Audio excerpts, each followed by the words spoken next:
Assalamualaikum warahmatullahi wabarakatuh. Good afternoon. First, I would like to introduce our group. We are from 8th group ICP class of Physics Education. I am Satriani as a first speaker and my partner Konita Devakisoria as a second speaker. Today, we would like to present about refraction for diverging lens. Okay, the first slide, we're gonna start with the subtopic, what is the refraction? Refraction is the bending of light. It also happens with sound, water, and other waves, as it passes from one transparent substance into another. This bending by refraction makes it possible for us to have lens, magnifying glasses, prism, and rainbows. Even our eyes depend upon this bending of light. Without refraction, we wouldn't be able to focus light onto our retina. This bending by refraction makes it possible for us to have lens, magnifying glasses, prism, and rainbows. Even our eyes depend upon this bending of light. Without refraction, we wouldn't be able to focus light onto our retina. Okay, the next subtopic, what is the diverging lens? As we see on the picture, a lens placed in the path of a beam of parallel rays can be called a diverging lens, where it causes the rays to diverge after refraction. It is thinner at its center and then its edges and always produce a virtual image. Sometimes the next question we can figure out, is concave lens a diverging lens? When rays of light pass through a concave lens, they diverge, making the lens work as a diverging lens. So, a concave lens can be considered a diverging lens when operating in the medium of air.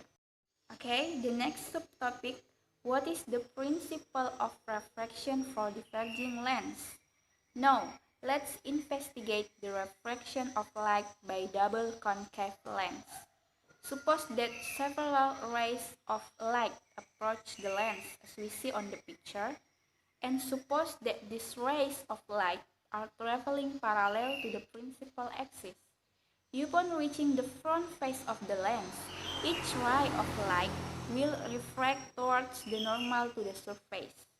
At this boundary, the light ray is passing from air into a more dense medium. Since the light ray is passing from a medium in which it travels relatively fast into a medium in which it travels relatively slow, it will bend towards the normal line. That is the FST principle of refraction. FST, that means fast to slow towards normal. If a ray of light passes across the boundary from a material in which it travels fast into a material in which it travels slower, then the light ray will bend towards the normal line. That is FST principle of refraction. Next, once the light ray refracts across the boundary and enters the lens, it travels in a straight line until it reaches the back face of the lens. At this boundary, each ray of light will refract away from the normal to the surface. Since the light ray is passing from a medium in which it travels relatively slow to medium in which it travels fast, it will bend away from the normal line. This is the SFA principle of refraction. That means if a ray of light passes across the boundary from a material in which it travels slow into a material in which it travels faster, then the light ray will bend away from the normal line. That is the SFA principle of refraction. Okay, so now I'm going to explain about rules of refractions of a concave lenses.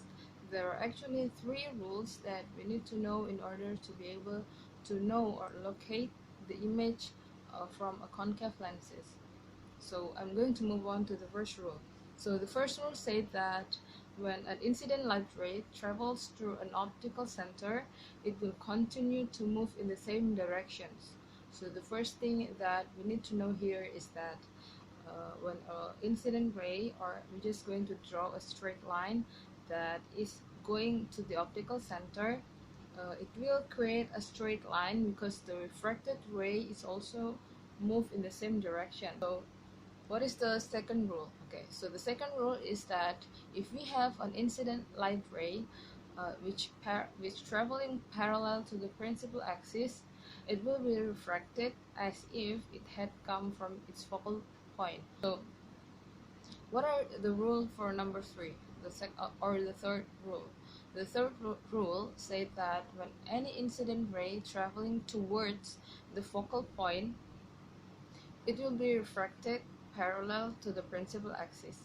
So here you see that on the slide, there is an incident ray came to the focal point. It is refracted to the uh, principal parallel to the principal axis. As you can see, there's a dotted lines on the left side of the lens which indicate that as if it was refracted parallel to the principal axis.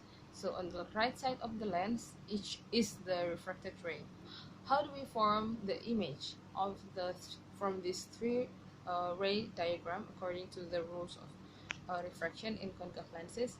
So here you see that the image is actually located in the crossing point of the three rules, the three rays that we have already learned previously. So there are three rules.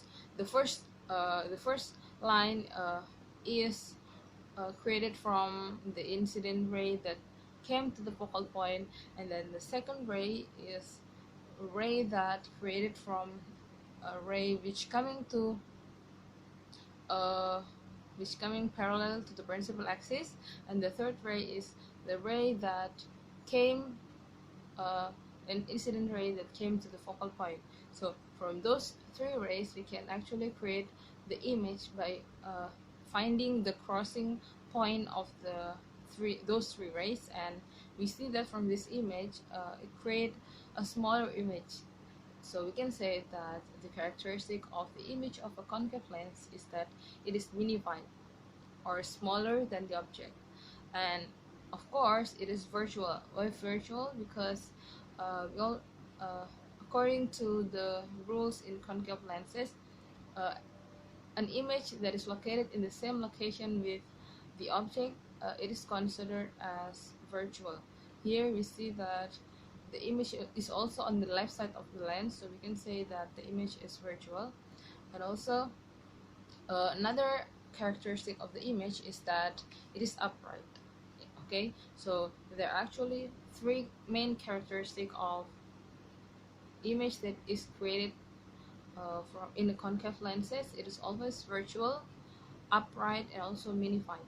Here you see from the illustrations, in any position of the object, it will always create an upright image, a smaller image, or a minified image, and also it's always virtual. So yeah, that's all that I can explain to you about image formation in concave lens. I hope you enjoy, you understand it. We hope that it is useful for you. Thank you for watching, and wassalamualaikum warahmatullahi wabarakatuh.